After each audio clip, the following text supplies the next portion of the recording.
Hello student, कैसे हैं आप सब। एक बार पुनः से कोचिंग क्लासेस पर स्वागत है। उम्मीद करता हूं आप सब अच्छे होंगे, मस्त होंगे, बेहतर होंगे, आपकी पढ़ाई बेहतर चल रही है। बच्चों, क्लास 11th फिजिक्स में आज का टॉपिक है कार ऊर्जा प्रमेय, वर्क एनर्जी थ्योरम, जो कि एग्जाम के पर्पज से काफी महत्वपूर्ण है और आप लोग अभी इसे तैयार कर लें।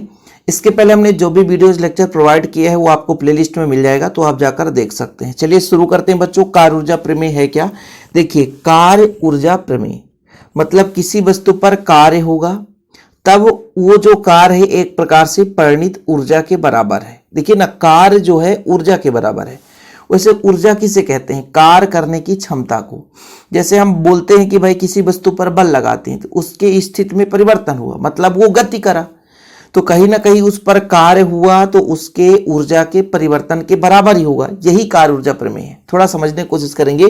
किसी वस्तु पर लगाए गए बल द्वारा किया गया कार्य उस वस्तु के गतिज ऊर्जा में परिवर्तन के बराबर होगा।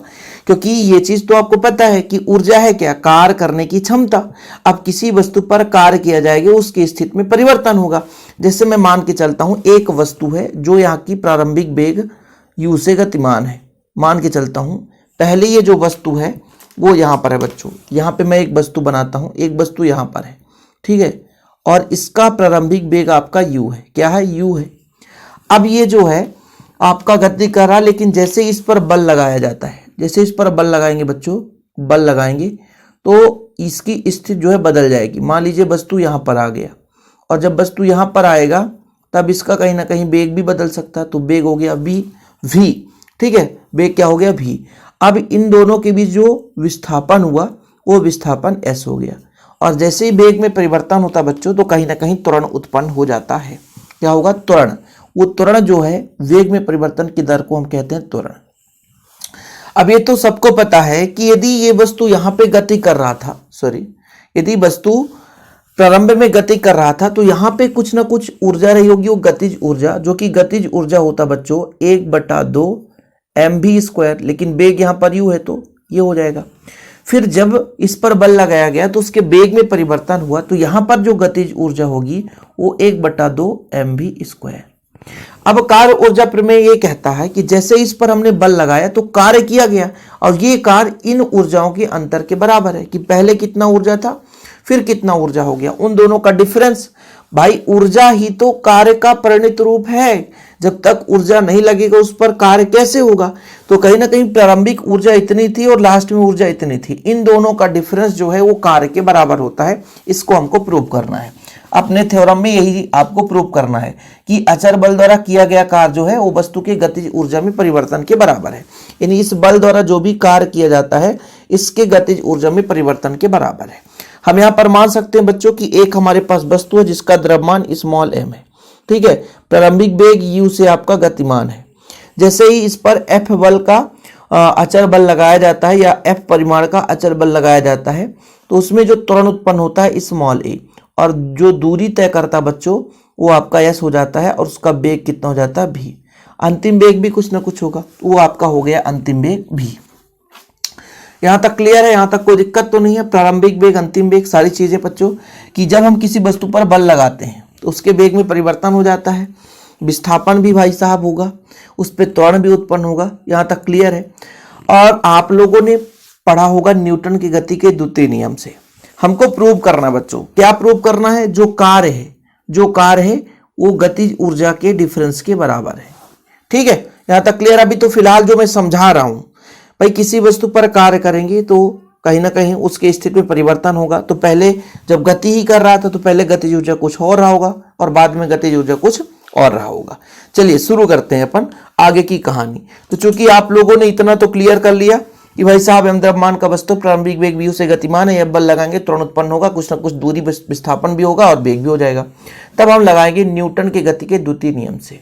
तब न्यूटन के गति के द्वितीय नियम से मतलब यहाँ पर न्यूटन की गति के द्वितीय नियम से, समीकरण नहीं, द्वितीय नियम से।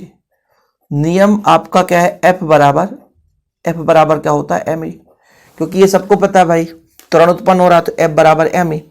और न्यूटन के गति का तृतीय समीकरण आप सबको पता है क्या? गति के तृतीय समीकरण से, गति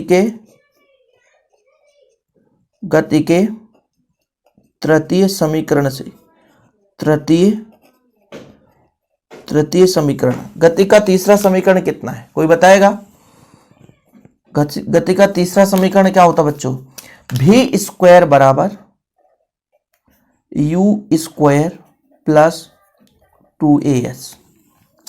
यहां से मुझे पक्षांतर करना है, u को इधर लाऊंगा तो v square minus you square equal आपका हो जाएगा 2as। मुझे s बराबर निकालना है, s बराबर तो हो जाएगा v square minus you square, s बराबर निकालूं बटे में कितना हो जाएगा 2a। यहां तक हो गया। अब आपको क्या सिद्ध करना है कि किसी वस्तु पर लगाए गए बल द्वारा किया गया कार्य, मतलब हमें कार्य निकालना है। अब हमने ये फार्मूला क्यों लगाया बच्चों? क्योंकि हमें बल निकल कर प्राप्त हो गया और विस्थापन निकल कर, क्योंकि बोला गया ना कार्य किसे कहते हैं? बल गुणे विस्थापन। तो बल निकालना था तो न्यूटन गति के द्वितीय नियम का हमने प्रयोग कर लिया। जो जो वैल्यू दे के रखा है उसके आधार पर फार्मूला सेट हो रहा है, क्योंकि हम द्रव्यमान का एक वस्तु है, बल लगाने पर त्वरण उत्पन्न हो रहा है, उसका प्रारंभिक वेग भी है, प्रारंभिक वेग u है, कुछ समय पश्चात उसका वेग भी हो जाता है। ठीक है, तो उन्हीं का हम प्रयोग करते हैं जो वैल्यू दिया रहे। अब हमको क्या निकालना है? कार्य, क्योंकि ये सबको पता है भाई साहब कि कार्य ऊर्जा प्रमेय, तो कार्य तो निकालना पड़ेगा। अतः बल द्वारा किया गया कार्य, अतः आप लोग लिखेंगे अतः बल द्वारा किया गया कार्य,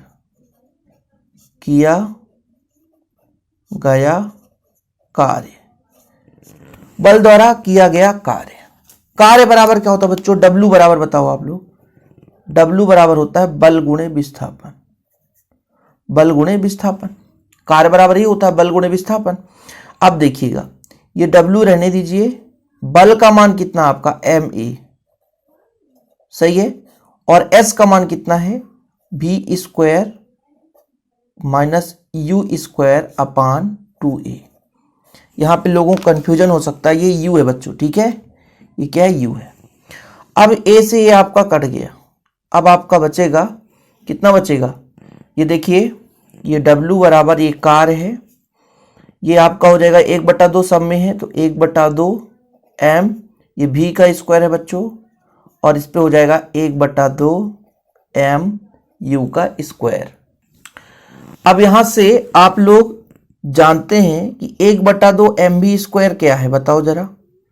वस्तु की अंतिम गतिज ऊर्जा है, वस्तु की अंतिम गतिज ऊर्जा है, सही है, अंतिम गतिज ऊर्जा है।